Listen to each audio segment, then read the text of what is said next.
We are, as a people, inherently and historically opposed to secret societies, to secret oaths, and to secret proceedings. Behave yourselves.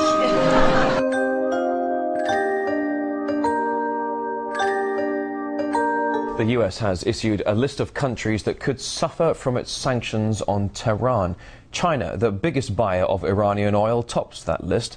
Earlier, Washington said it was exempting 10 EU states and Japan from the sanctions that would block access to America's banking system. Let's discuss this now with financial expert Francis Lun, joining us live in Hong Kong. Good to see you today. So China did cut imports of Iranian oil by 45% last month. That's the lowest level in 2 years. Yeah. Why is it still under threat? Yeah. Well, I think the U.S. has a prejudicial foreign policy in that for its allies like Japan and the EU, it's a one set of rules. For other countries like China, which is not on such friendly terms with the U.S., not on the U.S. side in the Syrian question, then it's another set of rules. So even though China reduced its purchase of Iranian oil by almost half, so they still bring the sanctions on China. This will create a huge diplomatic spat between China and the U.S. Well, you say this will create a huge diplomatic spat between China and the U.S., but what about the economic impact? Are the U.S. sanctions really going to deal a big blow to China?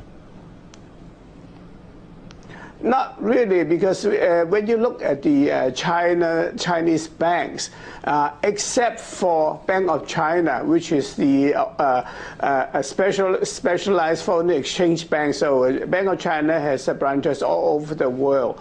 But the other big banks like Industrial Commerce Bank, China Construction Bank, and Agricultural Bank of China, they are not really strong internationally. They are basically domestic banks. So if you're threatening sanctions with them, they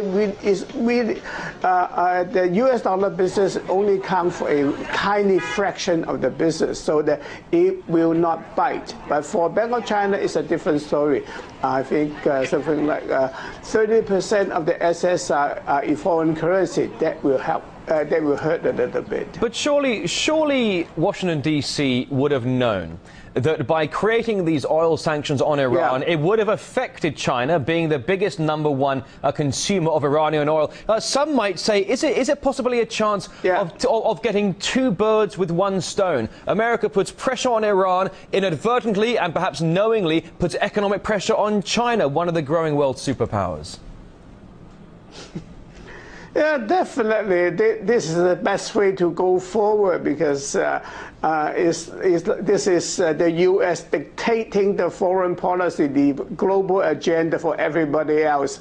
Either you're with me or against me. So this is really what U.S. diplomatic policy is all about. I think they will apply it prejudicially, and if you're not on their side, you suffer. Now, one Iranian lawmaker has said that the decision to make exemptions from the sanctions, for example, 10 EU countries have now been put in a position where they are exempt from the sanctions. But one Iranian lawmaker says that shows the U.S. is in retreat. Do you possibly see it that way? Not really, because last month, Iran already, before the EU imposed sanctions on Iran already imposed an oil embargo to EU states. So I don't think this is a retreat of U.S.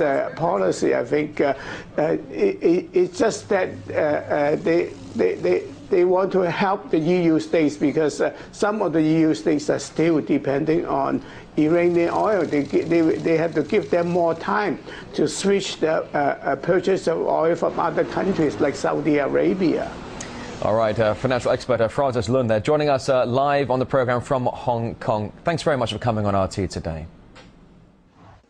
Personally, I've been dreaming of this moment for 3 years. I had a confession, which is I go to bed every night, I dream of another recession. I dream of another moment like this. If you could see the people around me, jaws have collectively dropped at what you've just said.